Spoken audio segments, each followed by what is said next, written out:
ser impossível você não adorá-lo. Amém, queridos? Está online já? Bom dia, você que está nos assistindo. São 11 horas e 12 minutos aqui na Flórida e nós estamos dando continuidade ao nosso culto, agora não apenas com o pessoal aqui do prédio, mas ao vivo também para todo mundo. Aleluia, né? Depois que eu descobri, irmãos, que tem videira no Nepal. Você sabe onde fica o Nepal, irmãos? Alguém faz ideia? Fica entre a China e a Índia. Olha que legal. Agora eu estou feliz, né? Que nossa mensagem tem chego a muitos lugares. Glória a Deus. Meus queridos, eu quero compartilhar com vocês uma palavra. Se você quiser abrir a sua Bíblia lá em Apocalipse, no capítulo 21, verso 8. Você sabe, essa semana, aliás, uma semana mais ou menos, tem uma página que eu acompanho no Instagram. Não é uma página a respeito de crente, é uma página a respeito de assunto secular. E é interessante que essa pessoa começou a falar sobre os tímidos, né? E sobre, eu não sei se o cara que escreve essa página, ele é uma pessoa tímida, mas ele começou a defender o valor dos tímidos. Sei lá, por que razão, ele nunca tinha falado isso, não é uma página sobre isso. Mas começou a colocar algumas frases lá a respeito daqueles que são tímidos, né? E do seu potencial, né? E aí eu me lembrei disso, lá em Apocalipse 21, verso 8, nós vamos ler aqui, se você quiser acompanhar, diz assim: mas, quanto aos tímidos, e aos incrédulos, e aos abomináveis, e aos homicidas, e aos que se prostituem, e aos feiticeiros, e aos idólatras, e a todos os mentirosos, a sua parte será no lago que arde com fogo e enxofre, o que é a segunda morte. Palavra pesada para começar o culto, né, irmãos? Mas é a palavra de Deus, eu tenho certeza que ela vai ser um refrigério para você no dia de hoje, amém? Agora é interessante porque eu estava meditando então, o que os tímidos têm a ver? Interessante que aqui fala, né? Coloca os tímidos do lado dos incrédulos, do lado dos abomináveis, do lado dos homicidas. E é interessante que muitas vezes que eu ouvi alguém comentando essa passagem, geralmente era em alguma situação onde era preciso ser, qual que é o oposto de tímido, irmãos? Destemido, será? Não tímido. E eles falavam, olha, cuidado, porque os tímidos não herdarão o reino dos céus. Eu acho, tipo, alguém chamasse para testemunhar em público, talvez, né? Eu sei que os irmãos, alguns morrem de medo disso, né? De vir aqui na frente falar. E, aliás, isso é a grande maioria das pessoas, né? E eu fiquei pensando, será que elas vão perder a salvação por causa disso? Será que elas vão perder o reino dos céus? E eu comecei a meditar a respeito disso, e o Senhor estava primeiro me falando a respeito da dimensão do reino dos céus. Você sabe, eu quero que você entenda a diferença primeiro entre aquilo que é a salvação e aquilo que é o reino dos céus, né? Se alguém ainda tem alguma dúvida, nós temos uma palavra muito boa no YouTube que chama Salvação versus Reino dos Céus, onde eu falo um pouco mais a respeito disso. Mas o reino dos céus diz respeito à nossa herança, fala a respeito do nosso galardão. Então é possível que para alguns crentes eles vão desfrutar mais do reino do que de outros, né? A Bíblia fala em Mateus 11, 12, diz assim: desde os dias de João Batista até agora, o reino dos céus é tomado à força, e os que usam de força se apoderam dele. Ou seja, o reino dos céus é algo que nós conquistamos. Agora eu pergunto para você, a sua salvação é conquistada ou não? Cuidado com a pegadinha, eu sou aquele professor bom, eu faço a pergunta, mas eu já dou a dica. Você precisou conquistar a sua salvação ou você recebeu a tua salvação gratuitamente? Quero dizer que a salvação, ela é gratuita. Se tem alguém nos ouvindo no dia de hoje, a Bíblia fala, se você crer com o seu coração e confessar com a tua boca, você recebe esse presente. Você não precisa de mais nada. Amém? Todo mundo que está aqui concorda com isso? Agora, o reino dos céus é diferente. A Bíblia fala que o reino dos céus, nós nos apoderamos dele com força, com esforço. Ou seja, aqui fala da nossa porção como guerreiros, da nossa conquista, das coisas que o Senhor nos entregou e que nós tomamos posse. Amém? Sabe, irmãos, eu quero dizer que isso não é automático. Eu já falei com os irmãos aqui, e o meu encargo nesses dias é te alertar a respeito disso, que existem coisas que nós precisamos buscar, e não que nós venhamos a merecer elas, e não que nós tenhamos que tomá-las, porque todas elas já foram conquistadas por Jesus, mas nós precisamos entrar na posse da nossa herança. E aqui fala do reino dos céus, onde somente aqueles que com força, aqueles que com esforço vão ter parte nesse reino. Amém? E aí eu volto então para Apocalipse 21, no verso 8, quando começa falando o seguinte, a respeito dos tímidos. Eu falo, Deus, mas deixa o cara ficar na dele, né? O cara não gosta de falar em público, né? O que tem a ver timidez? Mas aí eu fui pesquisar, irmãos, eu fui ver lá no grego que palavra que o apóstolo João usou quando ele escreveu isso, lá em Apocalipse 21:8. E a palavra que ele usou exatamente é deilos. Diga assim, deilos. Não sei para que você está falando isso, aí não ajuda em nada, né? O que é deilos, pastor? Deilos é um derivado da palavra Deus, não é Deus, Deus, tá? Que significa medo. Medo. Então, deilos é aquele que tem medo. Você sabe que pesquisando eu achei uma versão da Bíblia que ao invés de tímido está dizendo covarde. Mas quanto aos covardes, mas talvez quanto aos medrosos, quanto àqueles, talvez tímidos não, mas aqueles que são intimidados, eu quero dizer que esses não vão ter posse na herança de Deus. Sabe, Deus, ele tem um sério problema com a pequenez, com as coisas que são a conta-gotas, com as coisas que são pequenas. E eu fico pensando quantas vezes nós vivemos a vida cristã dentro dessa mediocridade. Agora eu queria estender um pouquinho o meu pensamento aqui. Por que nós vivemos uma vida cristã tão tacanha, tão pequena? E provavelmente o motivo é porque você foi criado, você foi condicionado, você foi ensinado, foi construído uma fortaleza dentro da sua mente, como diz a palavra de Deus, sofismas e fortalezas na nossa mente, onde você só tem direito de receber se você merecer.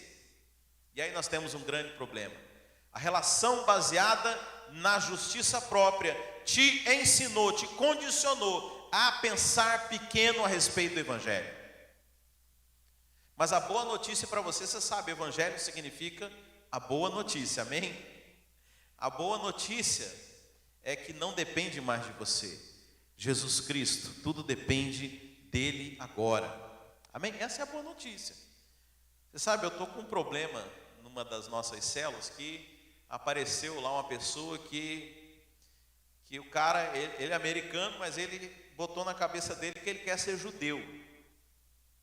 Aliás, isso é muito, muito comum, principalmente lá no Brasil, de pessoas que estão querendo voltar ao judaísmo. Deixa eu dizer, eu creio que eu estou num patamar muito superior ao judaísmo. Sabe, eles acham bonito viver as coisas judaicas, mas deixa eu dizer, o meu Senhor, ele está acima, o meu Senhor é o Senhor das nações.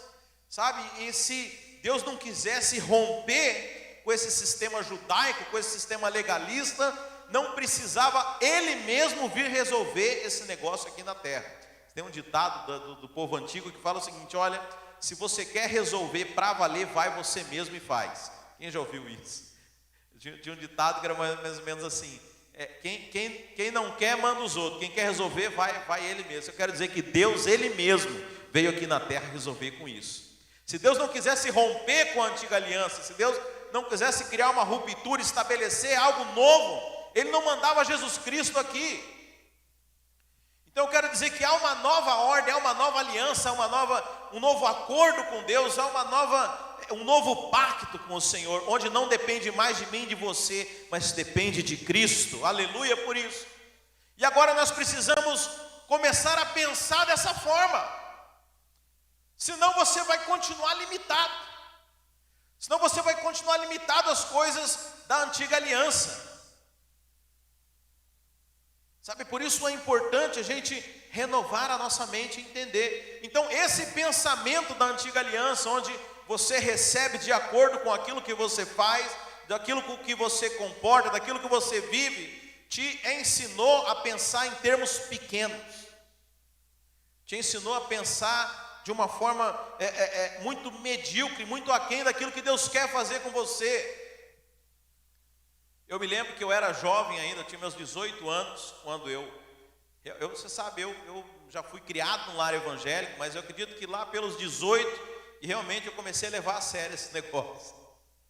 E eu me lembro que eu ia e eu tinha um amor pelo Senhor, gostava muito das coisas de Deus, e cria que o Senhor podia fazer muitas coisas na minha vida, só que eu não queria nada de Deus. Falei, Deus, é melhor, deixa que eu mesmo corra atrás das minhas coisas, porque eu pensava que o dia que eu pisasse na bola, Deus ia tomar tudo. Era uma troca, como se Deus fosse aquela criança que desse o presente, aí brigasse e pedisse o presente de volta, né? Eu conheci uma pessoa, muitos anos atrás, lá no Brasil, pessoa que realmente fazia a obra. Mais uma vez ela me falou algo que me deixou muito triste. Ela contava o testemunho do filho dela, era uma mulher, uma pastora, e ela contava que o filho dela nasceu e faltou oxigênio, não sei que situação aconteceu, o filho dela morreu ali na hora do nascimento e Deus ressuscitou o filho dela. Uau, que lindo, maravilhoso. Mas diz ela que era alguém que a leitura que ela fazia das coisas era uma leitura ainda da velha aliança. Diz ela que Deus Deus mandou uma conta para ela. Isso ela não fala, né? Isso eu que estou fazendo a leitura. Deus mandou uma conta para ela e falou assim: se você não pregar o meu evangelho, se você não fizer minha obra, eu levo seu filho de volta. Meu Deus do céu. Aí acabou, né? Eu achava ela tão piedosa, fazia tanta obra. Eu descobri por que fazia a obra, era o medo do filho morrer. Sabe, que nobreza tem nisso, você fazer desse jeito. Eu falo para os irmãos, que nobreza o cara tem em vir para o evangelho. Por quê? Porque está com medo do inferno, não é porque tem amor a Deus, é porque não tem outro lugar para ir. Então veja, irmãos, nós precisamos deixar esse pensamento, deixar essas coisas e entrar numa nova realidade, na realidade da nova aliança. Entender que a relação com Deus é outra conosco agora. E isso vai te permitir a você avançar. Então quando você entende que não depende mais nada de você, é tudo Cristo, tudo é Cristo. O centro do evangelho é Cristo, e a boa notícia é que Cristo pagou a sua dívida. Amém? Todos já entenderam isso, que Cristo pagou a sua dívida? Eu sei que isso é papo de novo convertido, né, irmãos? Que Jesus pagou pelos seus pecados. Mas deixa eu dizer, não é algo simples. Acredita em mim, não é simples. Porque se não fosse algo complexo, Jesus não ia falar: olha, todas as vezes que vocês se encontrarem, entendeu? Valdeci, o dia que você for lá na casa da Denise visitar ela, todas as vezes que vocês forem encontrar, Dedé, o dia que você for lá na Ana, todas as vezes, Rubio, o dia que você for lá visitar a Ana, todas as vezes que vocês se encontrarem, lembrem-se do sacrifício que eu fiz por vocês, né? A imagem da última ceia foi isso, né? A gente acha que Jesus, como a gente faz aqui, preparou os cálicezinhos e o pão, mas na verdade isso era a comida que eles tinham todos os dias. Era como se a gente estivesse partindo a janta lá em casa, e todas as vezes que a gente pegasse a bebida, a gente lembrasse do sangue de Jesus, que foi feita uma nova aliança. Então é importante a gente lembrar disso todos os dias, porque apesar de parecer um assunto de novo convertido, deixa eu dizer, poucos crentes têm revelação a respeito disso. Se eu perguntar para todo crente, se você sabe que Jesus pagou pelos seus pecados? Sim. Mas aí dali a pouco a gente começa a conversar, ele está se sentindo acusado por algo que ele mesmo acabou de falar que já foi pago. Então você viver de acordo com essa nova realidade exige um esforço, irmãos. Nós temos que entender que hoje, aos olhos de Deus, nós fomos santificados.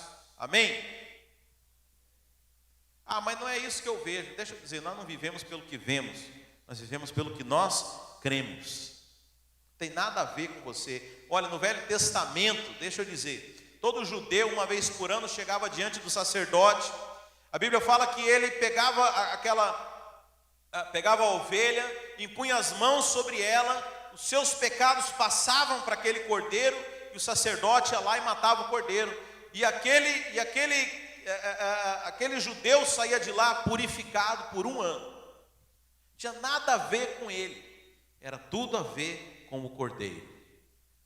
Vocês estão entendendo, irmãos? Então, quando nós entendemos a realidade do cordeiro, quando nós entendemos que hoje nós estamos em Cristo, nós passamos a viver de uma outra forma. E aí eu quero chegar nesse ponto aqui a respeito da timidez. Vamos trocar essa palavra timidez, como eu falei, que é deilos no grego, que significa aqueles que são covardes, aqueles que são medrosos. Eu quero dizer que quando você entende a realidade da nova aliança, você tem ousadia. Amém? Os irmãos não estão ousados, não, amém? Amém? Então veja, o Senhor não se agrada da timidez. Eu sei que quem é lá talvez das cidades mais interior do Brasil, conhece um negócio que chama desfeita. Quem sabe o que é desfeita? Desfeita é assim, você vai na casa de alguém, aí o cara prepara aquela mesa, né? Prepara aquele jantar, prepara aquela ceia, né? Aí a pessoa olha para aqui e fala, não quero não. O que é isso? É uma desfeita. Você sabe, irmãos, quantos de nós temos feito desfeitas com as coisas de Deus? É mais ou menos assim, Deus preparou algo tremendo para mim e para você. Deus estabeleceu coisas inimagináveis. A Bíblia fala que olhos não viram, ouvidos não ouviram. Mas sabe o que a gente faz? Só esse pouquinho aqui tá bom. Isso não agrada a Deus, né? Eu já ouvi aquele papo, né? Não, pastor, se eu morar numa taperinha lá no céu, tá bom. Não está bom, porque Deus não se agrada disso. Então aqui fala que aqueles que vão possuir o reino são aqueles que têm ousadia. Agora, onde que é essa ousadia, irmãos? Não é baseado na sua força, é baseada no sangue de Jesus Cristo. Por isso que a Bíblia fala que, baseado em Cristo, tenhamos ousadia para nos achegar diante do trono da graça de Deus. Amém? É interessante que lá no segundo livro de Reis, tem uma história interessante, eu vou ler aqui se você quiser acompanhar. Segundo Reis 13, no verso 15, fala a respeito do profeta Eliseu, que vai diante do rei. Olha essa história que interessante, fala assim, Eliseu lhe disse, toma um arco e flecha. E tomou um arco e flechas, então disse ao rei de Israel, põe a tua mão sobre o arco, e pôs sobre ele a sua mão. E Eliseu pôs as suas mãos sobre as do rei, e disse, abre a janela para o oriente. E abriu, então disse Eliseu, atira. E atirou e disse, a flecha da vitória do Senhor, e a flecha do livramento contra os sírios, porque ferirás os sírios em a fé que até os consumir. Então veja, o profeta chegou diante do rei, isso, claro, em nome de Deus, e falou para o rei o seguinte, falou, olha lá, pega umas flechas, pega o arco, pega a flecha, abre a sua janela, vira para o oriente, puxa o arco e manda uma flecha lá. Aí o rei, da mesma forma, foi lá, puxou e mandou. Aí quando aquela flecha caiu sobre a terra, a Bíblia fala, quando aquela flecha feriu a terra, o profeta contou para o rei o significado daquela flecha. Qual que é o significado? Flecha da vitória do Senhor. Ou seja, essa flecha que você lançou aqui significa a vitória sobre os inimigos. O Senhor mandou fazer isso, era um ato profético, amém? Os irmãos estão acompanhando? Agora, olha o que acontece. Agora o profeta contou o significado, amém? O rei sabe o que significa aquela flecha. Agora, olha o que ele faz aqui. Disse mais, continuou dizendo então o profeta: toma as flechas, e tomou-as. Então disse ao rei de Israel: fere a terra. Agora olha o que diz aqui: e feriu-a 3 vezes e cessou. Ou seja, o rei mandou uma flechada, caiu na terra. Aí o profeta contou o significado, falou: olha, essa flecha significa a vitória do Senhor. Agora você toma mais flechas e lança. Aí o que o rei fez, irmãos? Pegou 3 flechas, 1, 2, 3. E a Bíblia fala que cessou. Olha o que aconteceu, irmãos. Então o homem de Deus, o profeta, se indignou muito contra ele e disse: 5 ou 6 vezes deveria ter ferido. Então feririas os sírios até os consumir.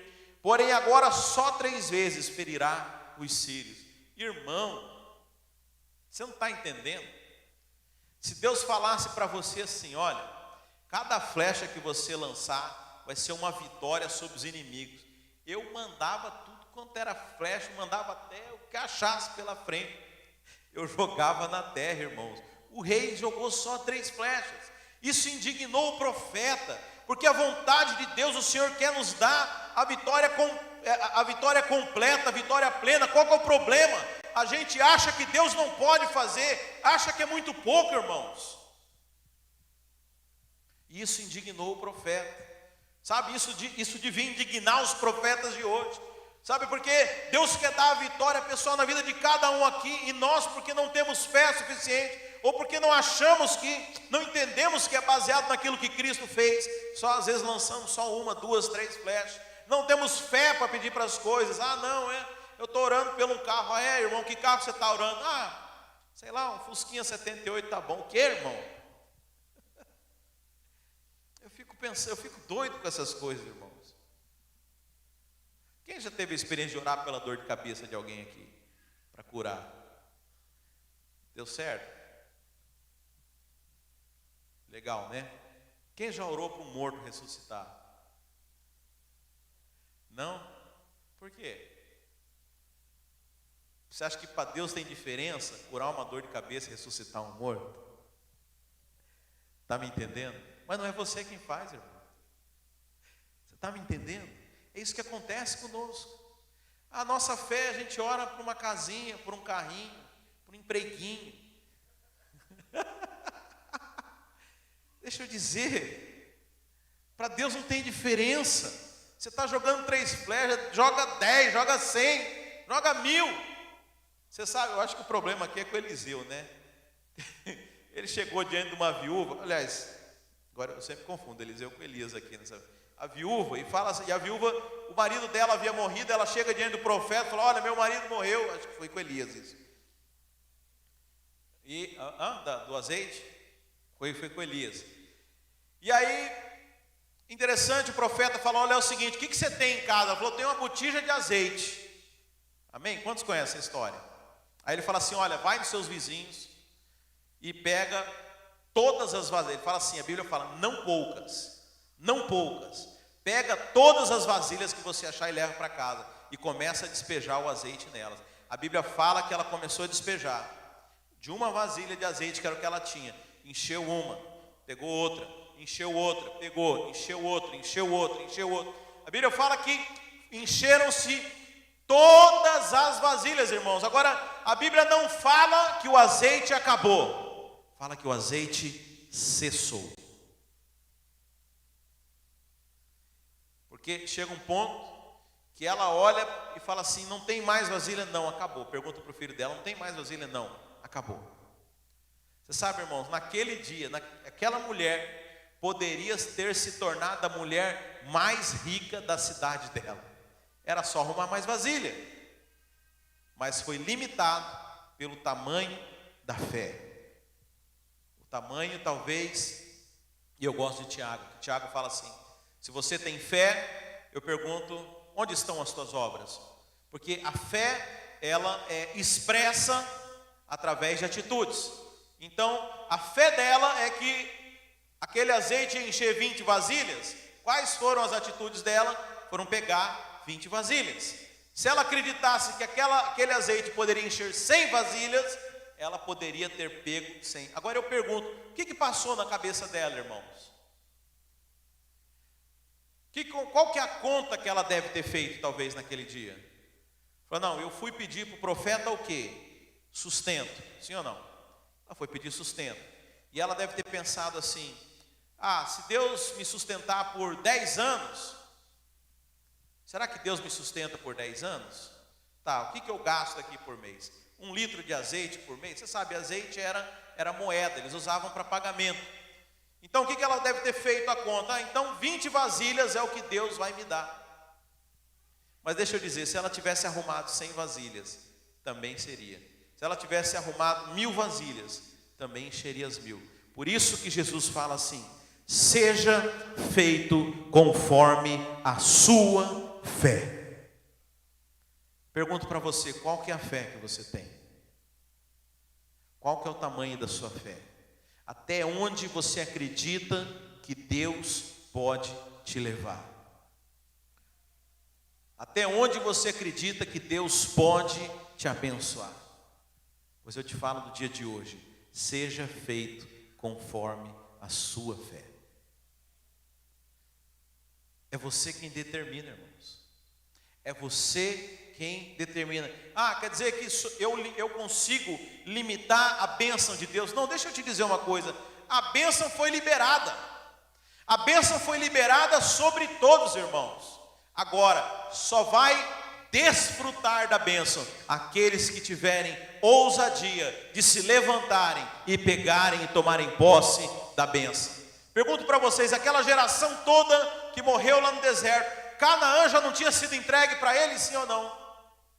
Mas só desfrutaram aqueles que tiveram fé para ir lá e tomar posse na terra. Então eu quero dizer que as bênçãos do Senhor, à medida do desfrute, do seu avanço, daquilo que você vai desfrutar nessa vida, está determinado pelo tamanho da sua fé, pela sua crença, por aquilo que você vive, por aquilo que você acredita.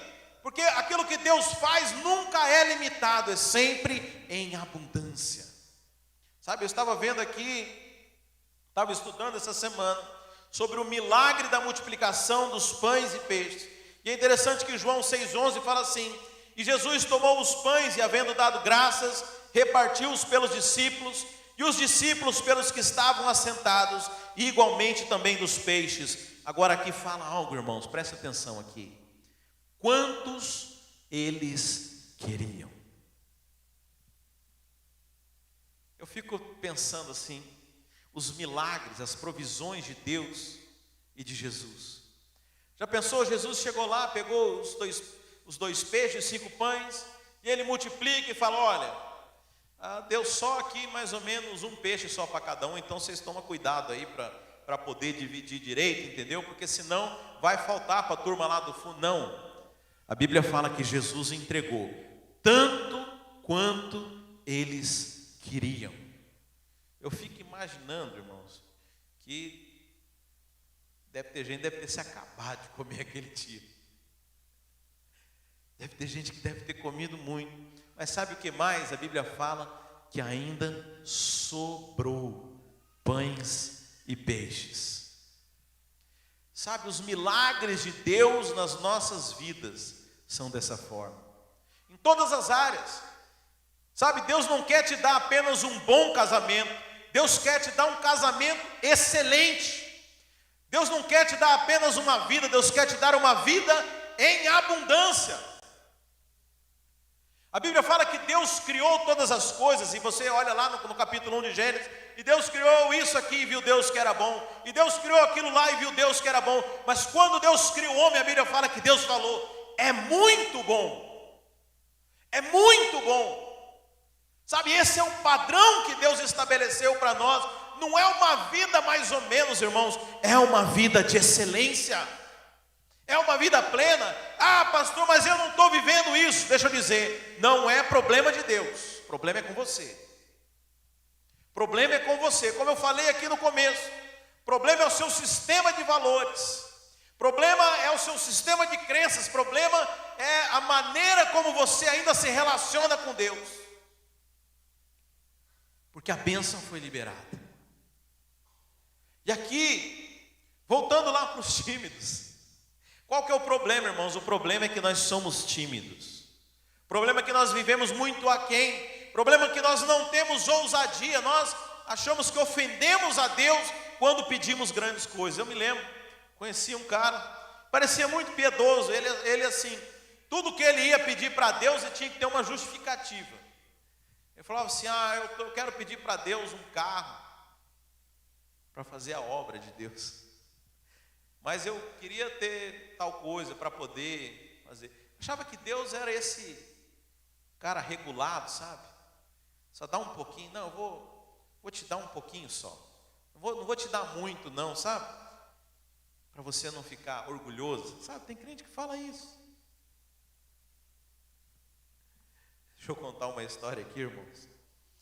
Quando eu era menino lá na minha cidade, a gente pegava o ônibus, tinha o passe de ônibus. Você comprava o passezinho.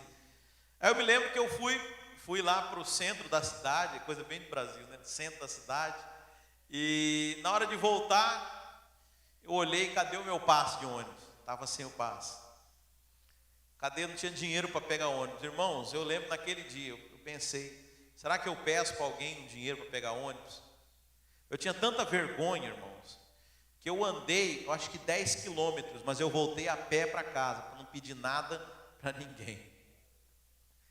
Mas você sabe, eu descobri que quem não pede é a maior expressão de orgulho, porque para pedir você tem que ser humilde, para pedir você tem que se humilhar.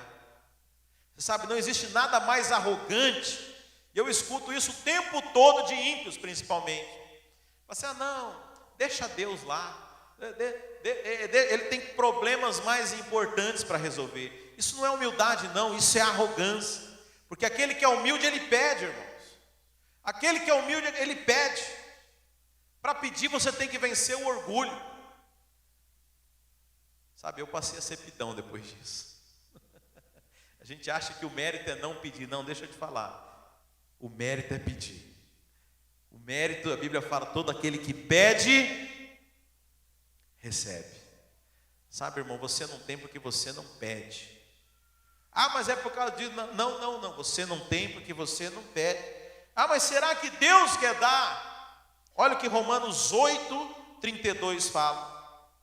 Aquele que não poupou o seu próprio filho, mas o entregou por todos nós, como não nos concederá juntamente com ele gratuitamente todas as demais coisas? Você sabe, parece que a gente, é porque, como eu falei, às vezes para a gente orar por alguém com dor de cabeça, é mais fácil que orar para um morto ressuscitar, mas para Deus é igual, irmãos. Agora a Bíblia fala o seguinte, olha, se Deus não poupou o seu próprio filho, você sabe, a coisa mais difícil para Deus foi enviar o seu filho. Fica parecendo assim que Deus ficou pensando numa saída para o pecado do homem, né? Você sabe, quando o homem pecou, naquela mesma hora, Deus já havia falado que ele ia enviar o seu filho para salvar a humanidade. Deus falou assim para a serpente, hoje você feriu o calcanhar, mas da semente da mulher vai vir aquele que vai pisar na sua cabeça. Antes do homem pecar, Deus já sabia o que ia fazer, mas Deus precisou esperar aproximadamente 4.000 anos, trabalhando o povo, preparando as coisas, fazendo uma aliança com o homem, preparando tudo para que pudesse enviar Jesus Cristo. E a Bíblia fala que na plenitude dos tempos veio o Filho do Homem. O que é a plenitude dos tempos? É o tempo certo. Se você olhar os 4.000 anos ali na Bíblia, onde foi escrito o Velho Testamento, era tudo a preparação para que Jesus Cristo viesse. Irmão, deu uma trabalheira do caramba. Deu uma trabalheira enviar Jesus Cristo. Deus criou a terra em 7 dias, mas para enviar Jesus foram 4.000 anos. preparados para poder enviar o seu filho no tempo certo. Agora eu quero dizer, a Bíblia fala, aquele que não poupou o seu próprio filho, por um acaso tem alguma coisa que ele vai negar para você? A salvação, que é o mais importante, ele te deu. Agora tem alguma coisa que ele vai negar para você? Ah, não, você já tem a salvação, essa geladeira que você está pedindo aqui vai dar muito trabalho. Para com isso, irmãos. A Bíblia fala, acaso não vos dará juntamente com ele, gratuitamente, todas as coisas. Amém? Você sabe o que é todas as coisas, irmãos? Eu fui pesquisar aqui no grego. Você sabe o que significa todas as coisas? Fui ver o significado. Significa todas as coisas. Todas, tudo que você precisa, tudo aquilo que você quer, o Senhor vai te dar. A Bíblia fala, juntamente com Cristo, gratuitamente, o Senhor quer te dar. Sabe por quê, irmãos? Porque a Bíblia começa falando assim, sem fé é impossível agradar a Deus, porque aquele que se achega a Deus, é necessário que ele creia na existência de Deus. Agora o que mais, irmãos? E que ele é galardoador daqueles que o buscam. O Senhor tem prazer em abençoar os seus filhos. O Senhor tem prazer em agraciar, em recompensar aqueles que o têm buscado. Amém, meus irmãos? Sabe, por isso, quando nós falamos a respeito do reino dos céus, eu quero dizer que não há lugar para timidez, não há lugar para covardia, porque o reino, quem vai conquistar o reino são aqueles que são ousados, aqueles que sabem pedir, aqueles que tomam posse das coisas de Deus. Eu quero dizer, isso não depende de você, no sentido do seu desempenho, do seu conhecimento bíblico, das suas obras, da sua conduta, não, depende apenas de você crer e pedir. Crer e pedir, irmãos. Por isso eu quero dizer que todos nós vamos ser indesculpáveis diante de Deus. Ninguém vai poder chegar diante de Deus, eu não fiz porque eu não consegui. Não, porque você não precisa conseguir, você só precisava pedir. Pedir. E aqueles que vão desfrutar do reino dos céus são aqueles que têm ousadia para pedir. Ousadia para pedir. Como eu falei, talvez o inimigo maior da nossa ousadia seja ainda se relacionar com Deus, baseado na nossa justiça própria, no nosso próprio desempenho. Mas quando você entende a graça, quando você entende a nova aliança que o Senhor fez, que tudo baseado em Cristo, você tem ousadia para tomar posse das coisas que Deus já te deu. Amém, meus queridos? Se coloca de pé, vamos orar ao Senhor. Eu espero que essa mensagem, nessa manhã, no dia de hoje, venha trazer fé no seu coração. Eu não sei o que você tem desejado. Eu não sei o que você precisa para você poder viver uma vida plena, uma vida alegre. Eu quero dizer que a primeira coisa é o próprio Deus. Mas eu quero dizer que juntamente com Cristo, Deus vai te dar todas as coisas que você precisa.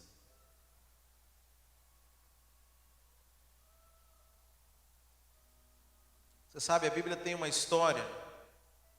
Eu amo a Bíblia porque a Bíblia não esconde o pecado dos homens de Deus.